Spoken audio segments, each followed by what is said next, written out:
in Access, memang banyak sekali yang ingin mengetahui mengenai bajakah ini. Setelah viral informasinya, ada 3 pelajar Indonesia yang membawa bajakah ini di pentas internasional dan berhasil memenangkan penghargaan. Sejak saat itulah banyak sekali orang yang mencari tahu dan ingin sekali mendapatkan bajakah ini sebagai salah satu alternatif untuk pengobatan kanker. Nah, kemudian kita lihat perkembangannya belakangan ini semakin marak sekali ya, lapak-lapak online ini menawarkan bajakah yang harganya dibanderol mulai dari puluhan ribu rupiah sampai jutaan rupiah.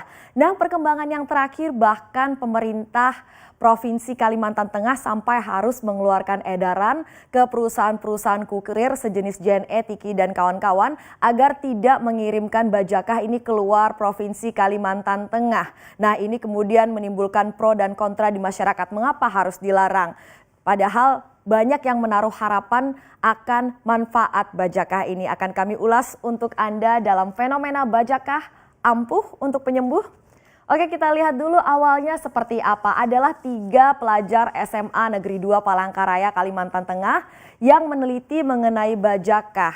Penelitian ini mereka bawa sampai memenangkan gold medal, medali emas di World Invention Creativity Olympic di Korea Selatan pada 28 Juli 2019 adalah Yazid Rafli Akbar, kemudian Anggina Rafitri dan juga Aisyah Aurelia Maharani yang meneliti mengenai bajakah ini. Jadi dari manakah mereka mendapatkan ide untuk meneliti bajakah ini? Nah, mereka ini memang di masyarakat setempat, masyarakat Dayak ini menggunakan bajakah untuk berbagai keperluan pengobatan. Dan salah satunya itu adalah nenek dari Yazid Rafli Akbar ini sembuh setelah meminum rebusan bajakah. Padahal dia pada waktu itu adalah menderita kanker payudara. Nah, dari sinilah awal ketertarikan mereka untuk meneliti bajakah dari sebuah proyek sekolah sampai akhirnya mereka menelitinya juga dibawa ke laboratorium Universitas Lambung Mangkurat Banjarmasin dan akhirnya ditemukan bahwa ini mengandung zat-zat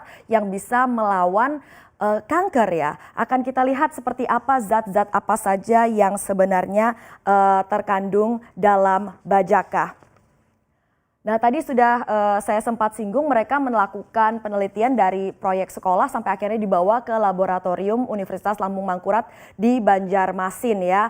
Jadi pada saat itu mereka ada tikus yang mereka suntik dengan sel kanker, kemudian diberi rebusan air bajakah. Ternyata tikus ini mampu bertahan hidup dan bahkan berkembang biak.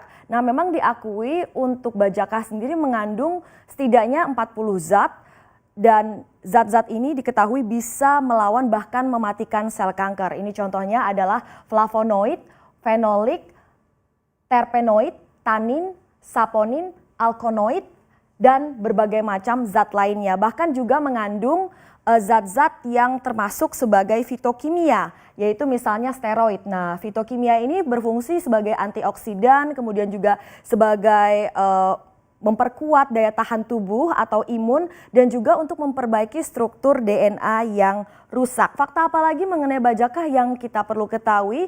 Ini bajakah ini tumbuh di tengah hutan ya. Di hutan yang rimbun, jadi di luar habitatnya belum diketahui apakah bisa dibudidayakan ya. Nah, bajakah sendiri ini diketahui tumbuhnya merambat dengan ketinggian hingga 5 meter ke puncak pohon lain. Dan memang tadi disebutkan tidak bisa sembarang dikembangbiakan di luar habitatnya. Dan kemudian bajakah ini ada banyak sekali jenisnya. Menurut penduduk lokal nih setidaknya ada 100 jenis bajakah. Ada bajakah lame untuk mengobati diare, ada bajakah tempala untuk mengobati luka. Nah, memang ini adalah sebuah kearifan lokal atau local wisdom masyarakat Dayak. Jadi mereka caranya adalah bajakah ini dijemur, kemudian ditumbuk, diminum air rebusannya seperti menyeduh teh ya. Nah, tadi karena bajakah ini banyak sekali jenisnya, sementara kita tahu di platform-platform online banyak sekali yang menawarkan bajakah. Bajakah sedang booming gara-gara informasi prestasi yang ditorehkan oleh pelajar Indonesia ini, banyak yang menawarkan bajakah. Mulai tadi ada yang harganya puluhan ribu rupiah, ada yang menjualnya ratusan ribu rupiah, bahkan ada yang membuka PO ya. Harganya 2 juta rupiah per 1 kilogram bajakah. Padahal oleh para pelajar yang meneliti ini sendiri belum diungkap bajakah jenis mana sebenarnya yang mereka teliti dan berpotensi sebagai penyembuh sakit kanker payudara. Nah, jadi kita perlu juga menyikapinya secara bijak ya. Nah, Kementerian Kesehatan Republik Indonesia sendiri sampai mengeluarkan statement.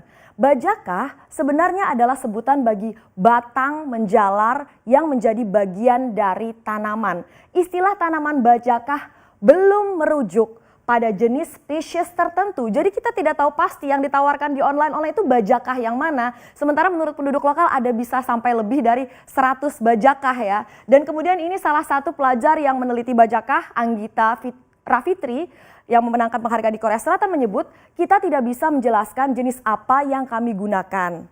Tapi tidak semua akar bajakah bisa dipakai untuk menyembuhkan kanker. Tidak semua bajakah ya, cuma jenis tertentu saja. Sisanya biasanya dipakai untuk menangkap ikan, digunakan sebagai racun ikan. Nah, berarti ini kita tidak boleh sembarangan juga ya, asal membeli bajakah begitu ya. Ternyata ada jenis-jenis tertentu saja yang bisa untuk pengobatan kanker. Karena itu pelajar ini mengatakan sebaiknya bajakah ini tidak dieksploitasi secara berlebihan. Lalu pakar sendiri seperti apa tanggapannya? Ini pakar medis dari Yayasan Kanker Indonesia, Venita, mengatakan bahwa memang bajakah ini punya potensi untuk pengobatan kanker.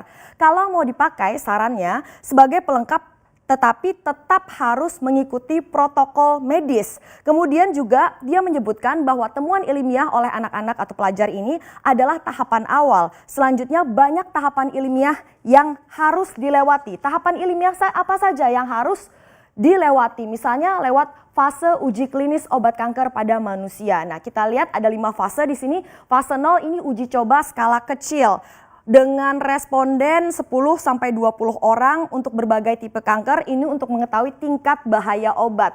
Kemudian fase 1 uji coba skala kecil dengan banyak tipe kanker dengan melibatkan 20-50 orang, ini untuk mengetahui efek samping dan reaksi dari obat baru. Kemudian fase 2 uji coba skala sedang dengan 1 hingga 2 tipe kanker.